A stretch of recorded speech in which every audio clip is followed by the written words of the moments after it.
खेती कानूनों के खिलाफ संघर्ष कर रहे किसानों के हक विच हुण उद्योगपति ते व्यापारी भी उतर आए ने, जिन्होंने लुधियाना के एक निजी होटल विच प्रेस कॉन्फ्रेंस नूं संबोधन करदिआं यह ऐलान किया।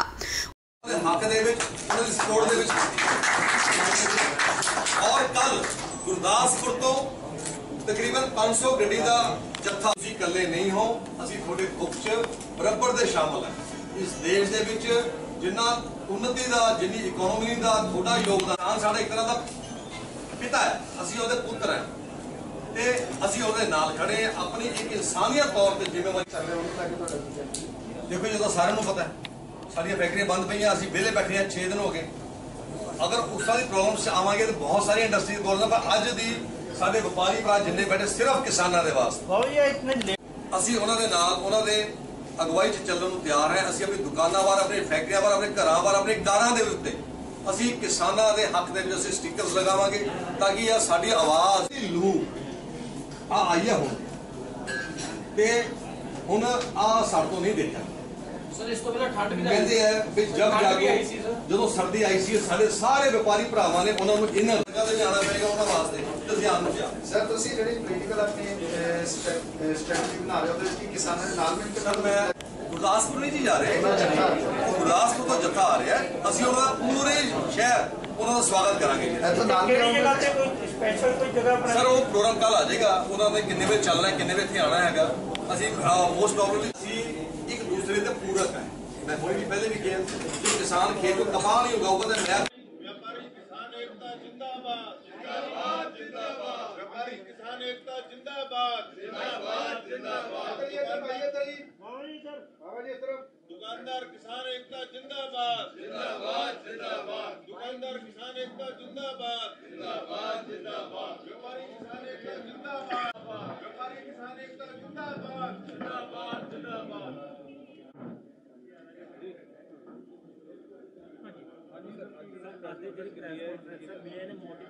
मेन मोटिव जी अज असी अपने किसान भरावां नूं सारे व्यापारियों ने, दुकानदारां ने, मैन्युफैक्चरां ने, होलसेलरां ने, ट्रेडरां ने, रिटेलरां ने अज असी अपने किसान भरावां नूं खुले मन नाल समर्थन दिता हैगा और सरकार नूं, केंद्र सरकार नूं पुरजोर मंग करते हैं, बेनती करते हैं भी साडे किसान भरा उत्थे मर रहे ने, शहीद हो रहे ने और लू दे विच तप रहे ने।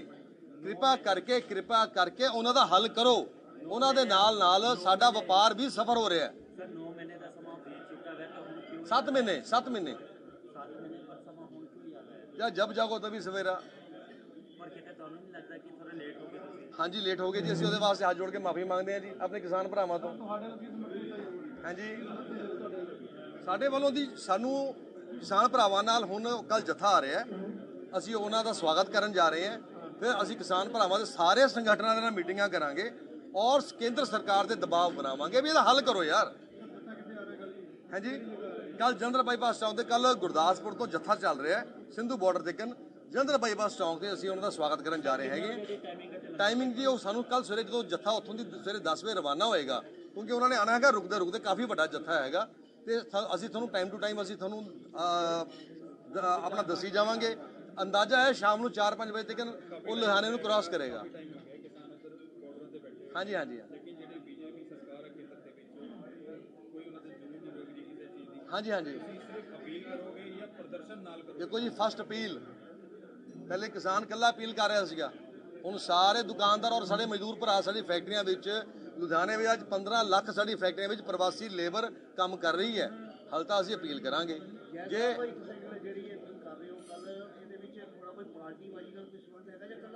देखो जी ਇਹਦਾ ਜਵਾਬ ਤੁਹਾਨੂੰ ਆਉਣ ਵਾਲੇ ਭਵਿੱਖ ਦੇ ਵਿੱਚ ਹੀ ਮਿਲ ਸਕਦਾ। ਕੱਲ ਨੂੰ ਕੀ ਹੋਣਾ ਹੈ ਉਹ ਮੈਨੂੰ ਨਹੀਂ ਪਤਾ, ਤੁਹਾਨੂੰ ਵੀ ਨਹੀਂ ਪਤਾ।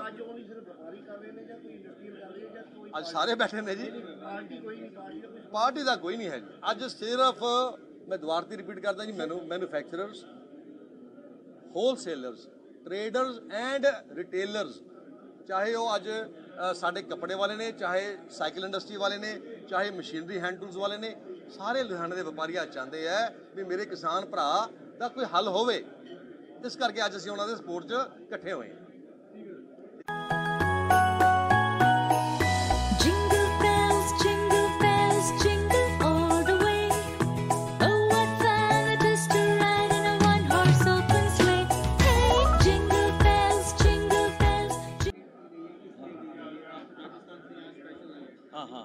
देखिए साहब, दुकानदार जो है वो अन्नदाता के साथ खड़ा है और दुकानदार अन्नदाता के बिना अधूरा है।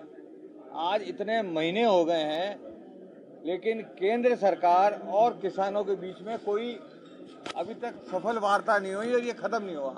हम ये चाहते हैं कि दोनों के बीच के जो मीडिएटर्स हैं, जो हमें महसूस हुआ है, वो ना तो सरकार उनको समझा पा रही है और ना किसान उनको समझा पा रहे हैं, जबकि दोनों अपनी मूंछ का बात समझ के जो है ना तो आपस में लड़ पड़ रहे हैं। तो हम ये चाहते हैं कि अगर सरकार हमें मध्यस्थ बनाए तो हम दोनों को बैठ के समझा सकते हैं, और अगर जरूरत पड़े तो मैं ये समझता हूँ हमारे पास इतने एक्सपर्ट्स हैं कि 24 घंटे में इसका रास्ता निकल सकता है और ये शांतिपूर्वक तरीके से किसान इज्जत के साथ में अपने घर जाए और सरकार भी इज्जत के साथ अपनी सरकार चलाए। हम ये चाहते हैं, हम ये नहीं चाहते कि वो आज 8-8, 9-9 महीने से सड़कों पे पड़े हैं, सर्दी गर्मी के अंदर मर रहे हैं और हम उन्हें पूछे नहीं है। ये नहीं हो सकता। व्यापारी के बिना, किसान के बिना व्यापारी अधूरा है। हमें उनके साथ आना ही पड़ेगा। हमारा चोली दामन का साथ है। वो अपनी फसल बेचने हमारे यहाँ आते हैं, दुकानों पे आते हैं। तो अगर आप ये समझिए कि वो नहीं आते तो हमारा भी व्यापार इफेक्ट होता है। जिस प्रकार भी वो चाहेंगे हम उनका समर्थन देंगे, उनको सपोर्ट करेंगे। सरकार भी चाहेगी जिस तरीके से कि इन किसानों के साथ में समझौता हो। इनको समझाने की बात है, चाहे इनको समझाने की है चाहे इनको समझाने की, हम दोनों को समझाने को तैयार हैं।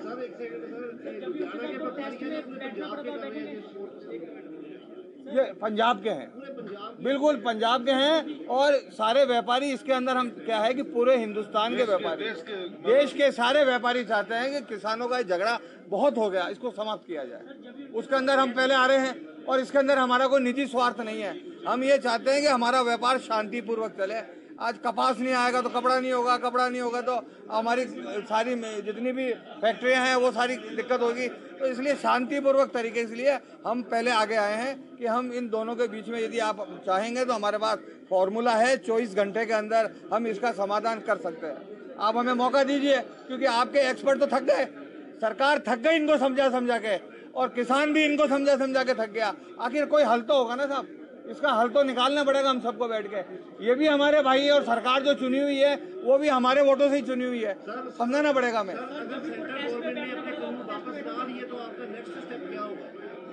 ये आप कैसे कह सकते हो नहीं लेंगे? आपने हमारा अभी फॉर्मूला तो समझा ही नहीं है। दोनों के बीच में हम बैठ के जब मध्यस्थता कराएंगे, नहीं होगा उसका जवाब हम उसके बाद देंगे ना।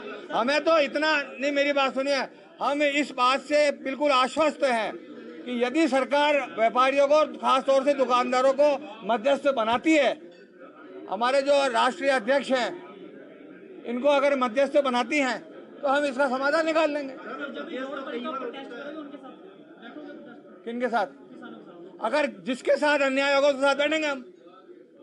अगर आज किसान कोई गलत काम करते हैं सरकार के साथ में, या सरकार इनको जूते मारती है, डंडे मारती है, गोलियां चलाती है, हम इनके साथ खड़े होंगे। ਲੁਧਿਆਣਾ ਤੋਂ ਉਡਾਨ ਨਿਊਜ਼ 24 ਲਈ ਸੁਰਿੰਦਰ ਅਰੋੜਾ ਦੀ ਰਿਪੋर्ट।